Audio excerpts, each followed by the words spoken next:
In 2021, we are going to build and deliver on the Cybertruck. That's great, Elon. I can tell by the lack of paint that it's going to be so easy to ramp up production and build it very quickly with the structural battery pack and the 4680s. Please tell us how easy it's going to be compared to all other vehicles out there. Oh, it will be very hard to build the Cybertruck. Nothing else is like it out there, but we are going to start production this year in 2023. Right, yes, but there's no paint. So that makes it easy, right? No. No one has ever done the exoskeleton before. We're going to figure it out, but we don't know how to do it. No one's done this. Okay. $40,000 though, right? Oh, God, no. But don't forget to subscribe to Twitter Blue. Oh, right. Yes, sir, Mr. Elon. I'll get right on that.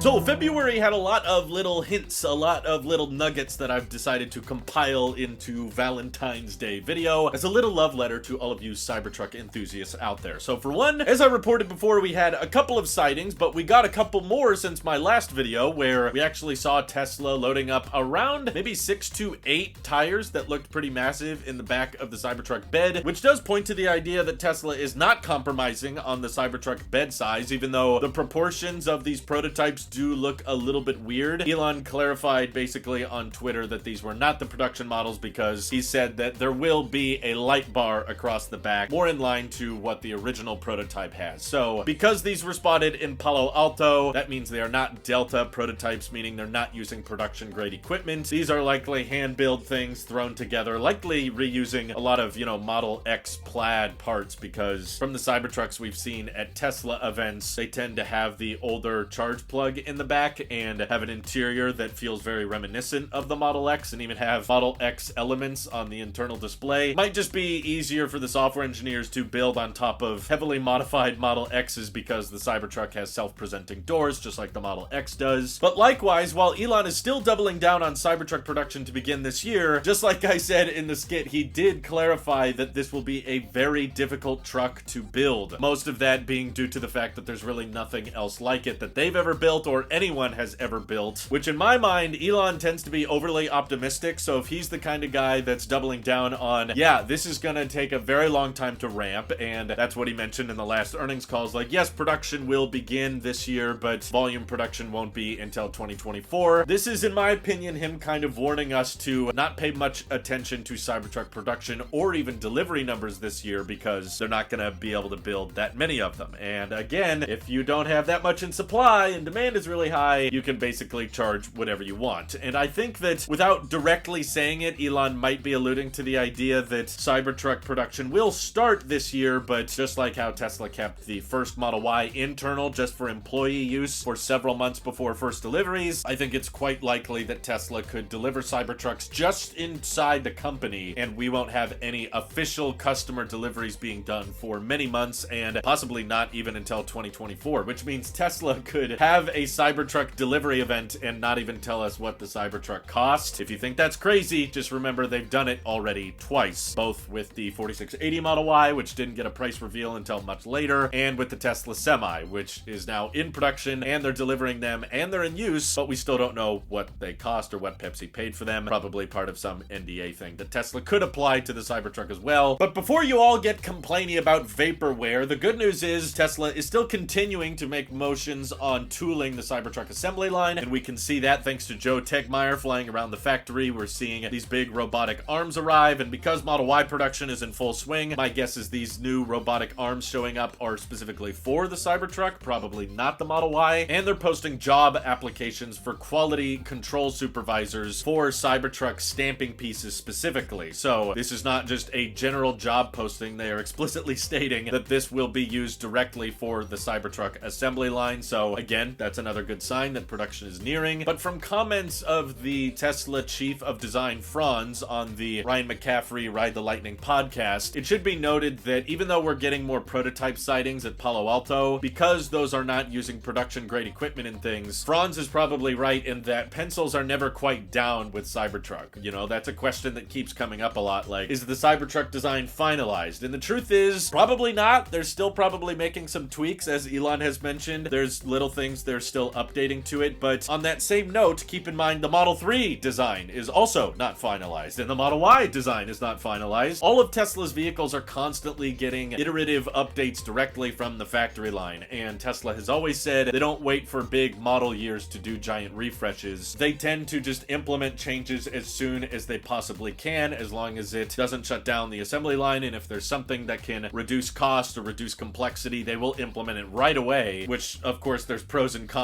to if you're in the used market or trying to time the market in terms of your Tesla purchase. But I think the overall general shape of the Cybertruck is likely pretty finalized, but little design tweaks, whether it be the tail lights or the side view mirrors or maybe even the button layout of the interior, those kinds of things are not finalized, and Tesla may be iterating on that design internally, and that's why we're seeing some Cybertruck prototypes with the giant mirrors and others with more triangular mirrors. But even when the Cybertruck is in production, Tesla will probably continue making those iterations. There's all kinds of valuable real-world data once the Cybertruck has been delivered to people, once it's no longer just being driven around as a test model and people are actually using them in their day-to-day lives. Design flaws will probably come up, and I know that there's a lot of you hoping to be one of the first people to take delivery of the Cybertruck, but the truth is, there's a good chance that's the worst version of the Cybertruck that will ever exist, because Tesla will take what they learned from the first wave of deliveries, hear people's criticisms, hear people's feedback, and go, you know what, that's a bad design flaw, we should change that, and we didn't think about this, but now that we see it in the real world, this is a big issue, so let's redesign it. Happens all the time with Tesla's vehicles, so that's why I've basically tried to preface on this channel that there's always pros and cons to buying now versus waiting. Tesla tends to make their vehicles better and worse all at the same time, and I don't expect the Cybertruck to be any different. So overall, I'm just as excited as Elon is to see these things driving around on city streets, because they're so bizarre and they're so unique. And as much as I joke about the differences between the YouTube community claiming the Cybertruck is going to be a piece of cake to produce and Elon saying it's going to be very hard to produce, I do overall think the Cybertruck will be the most profitable electric pickup truck on the market, because Tesla is going to be able to charge whatever they want for it, at least for the first couple of years of production, because supply is going to be insanely low. But Tesla, more so than Ford, more so than Rivian, knows how to reduce costs, reduce complexity, and you can just tell by looking at the Cybertruck, this is going to be a very, very simple design to stay consistent with. But there, of course, are still probably going to be manufacturing challenges along the way, because Tesla's never designed a vehicle with the exoskeleton approach before, nor has anybody. So we'll just have to wait and see for any and all more prototype updates, or hopefully, I think a more exciting time will be once we start seeing castings show up outside of Giga Texas, because they're actually starting to calibrate the 9,000-ton Giga Press. We haven't spotted those yet, but once we start seeing Cybertruck prototypes driving around the Giga Texas facility, those are the ones that I think are going to be a lot closer to the actual delivery models we end up getting, because they'll be using the official Cybertruck assembly line and the Cybertruck casting press, whereas the prototypes in Palo Alto, those are basically handmade and likely just heavily modified Model X's. But that could just be my brain trying to explain the more stubby overall look and why they don't feel as aggressive as the earlier prototypes. But what do you think of Tesla's current timeline for the Cybertruck? Do you think it's going to take longer than they expect, or do you think the Cybertruck will deliver earlier than expected? All that good stuff. Feel free to drop your thoughts down in the comments below, and thank you to everybody supporting this channel directly. Seriously, helps us out a ton, as does just watching these videos. Have an excellent rest of your day.